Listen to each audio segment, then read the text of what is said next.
सब देखने और सुनने वालों को मोहब्बत भरा सलाम। नाजरीन, जंग की सूरत हाल बड़ी तेज़ी से तब्दील होती जा रही है। रूस के कुछ मेरा ख्याल है कि इरादे ठीक नहीं है, और इंग्लैंड, जर्मनी, पोलैंड, फ्रांस या यूक्रेन, इन सब पर रूस की मेरा ख्याल है कि ऐसी नज़र है कि ये क्या कर रहे हैं, इनकी हरकत क्या है। खान साहब हमारे साथ हैं, इरफान अहमद खान साहब, उनसे पूछे। खान साहब, यूक्रेन को बड़ी तेज़ी के साथ वो अपने कंट्रोल में कर रहा है। रूस से पहले इतनी तेज़ी नहीं देखी गई थी। बताया जा रहा है कि बड़े बड़े शहरों पे कब्जा हो रहा है। देखिए, ये जो मौका पैदा हुआ है रूस के लिए, वो इसको हाथ से जाने नहीं देना चाहता। हम्म। अब तक रूस ने काफी बड़ी कुर्बानी दी है, यूक्रेन ने भी दी है, लेकिन रूस की फौजी भी कहते हैं हजारों की तादाद में जो मारे गए हैं। हम्म। अब वो इस तरह बीच से छोड़ना नहीं चाहता जंग को। और अब जबकि इख्तिलाफ राय पैदा हो रहा है यूरोपीय यूनियन के अंदर भी यूक्रेन की जंग के हिसाब के लिए, तो उससे वो फायदा उठाना चाहता है और वो इस वक्त ज्यादा से ज्यादा एरिया पे कब्जा करके यूक्रेन को कमजोर करना चाहता है, ताकि दोबारा ये जो यूरोपीय यूनियन में शामिल होने चाहते हैं, इनकी जो ख्वाहिश है कि नेटो को वहां तक ले आए, उसको वो रोकना चाहता है।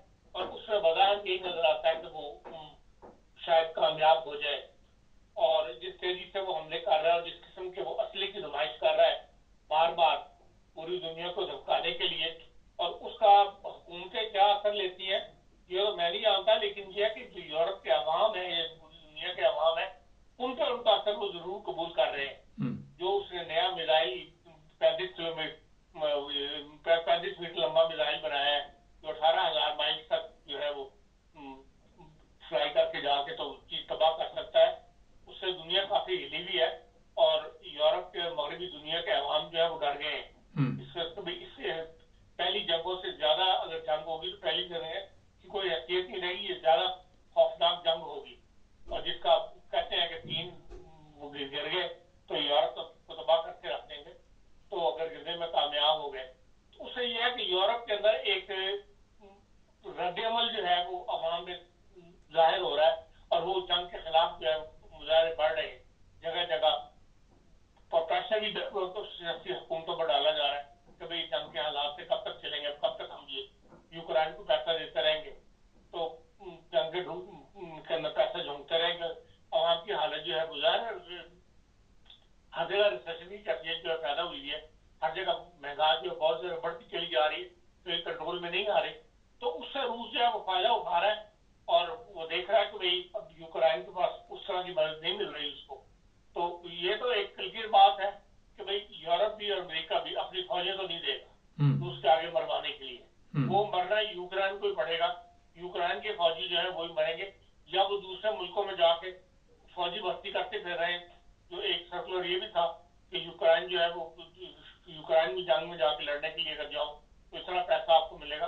वो पैसा यूक्रेन में नहीं देना, पैसा तो बाहरी मालिक नहीं देना, या अमेरिका दे रहा होगा, यूरोपीय यूनियन दे रही होगी कि हाँ जी जो किराए के फौजी आएंगे लड़ने के लिए उनको हम इतना $1,000 जो है वो देंगे। तो इससे जंगे तो नहीं लड़ी जाती। इसलिए यूक्रेन की पोजीशन पिछले कुछ अरसे से जो है वो कमजोर है, और रशिया जो है वो बढ़ता चला जा रहा है। इसलिए कि वो इस मौके से फायदा उठाना चाहता है। जब वो ये देख रहा है कि भाई कमजोरी पैदा हो रही है, तो वो उससे चाइना इस वक्त पूरी तरह साथ दे रहा है रशिया का। हम्म। तो चाइना भी, और इस जंग के अंदर भारत ने भी जो है अभी तक उन्हीं का साथ दिया है, हम्म।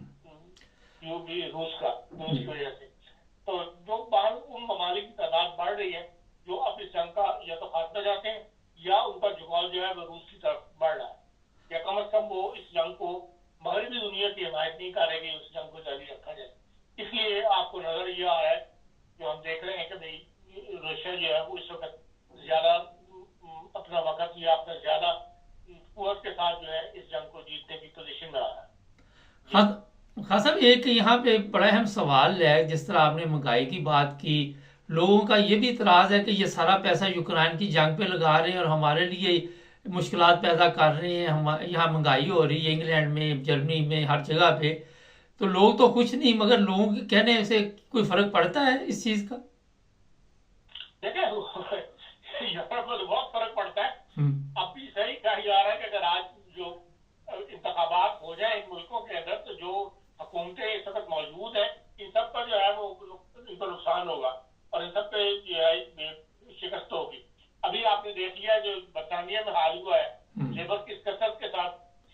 गई है, चाहे अब जर्मनी के अंदर भी जो इंतखाबात चाहे वो छोटी लेवल पे हो रहे हैं, जिनको काउंसिल लेवल के इंतखाबात जो होते हैं जिन सूबों में हो रहे हैं, वहां पे जाहिर कि वही कोर्ट के सामने आ रही है, ज्यादा वोट ले रही है जो इन जंग की मुखालिफ लोग हैं।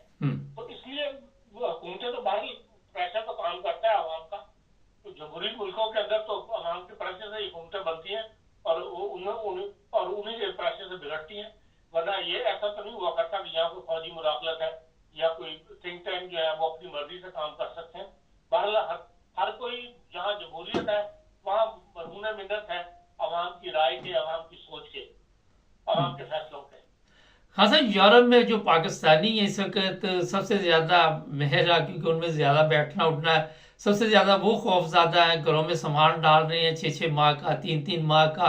लेकिन इसकी अगर जर्मन देखे या यूरोपियन दूसरे देखे तो वो इस तरह तवज्जो नहीं दे रहे। इसकी क्या वजह है?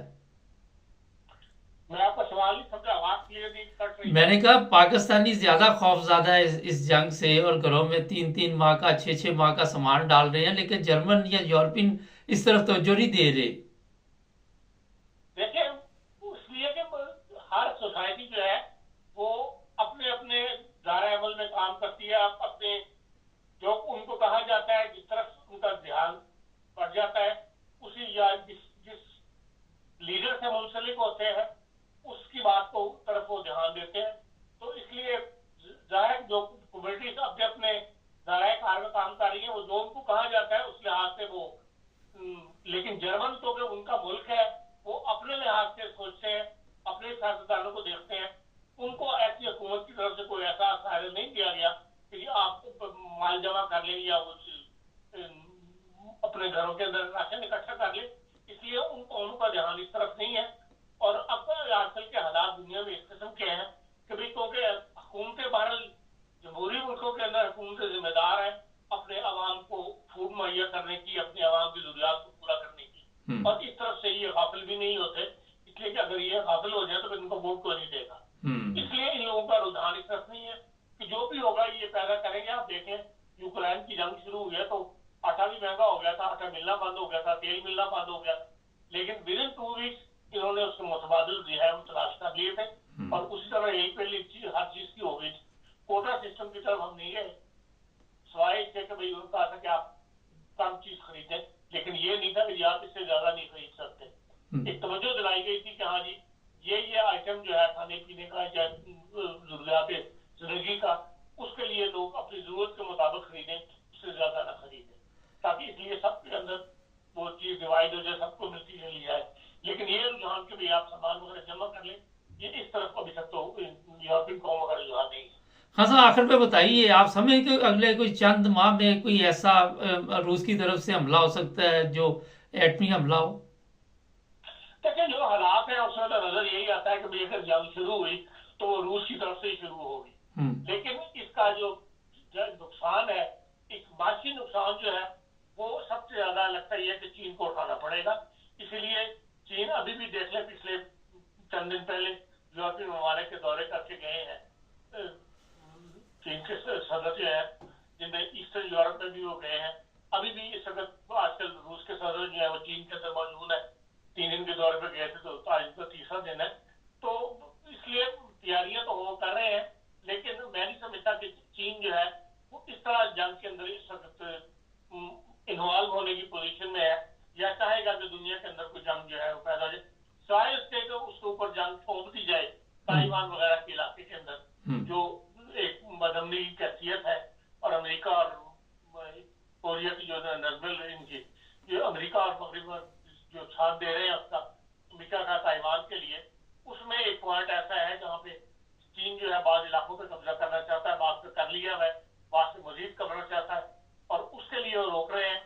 अमेरिका की कोशिश है कि ये बात रहे, लेकिन वो इकतसादी तौर पर इस कदर हर मुल्क में अपने पांव फैला चुका है कि वो वहाँ के अवाम जो है वो इस जंग से जो चाहे चीना के हिस्से में लड़ी जा रही है उससे उनको कोई ऐसा इंटरेस्ट पैदा नहीं है। वो यही चाहते हैं कि भाई अगर चीन ये कर रहा है तो हमें उससे कोई लेना देना नहीं है उस जंग से।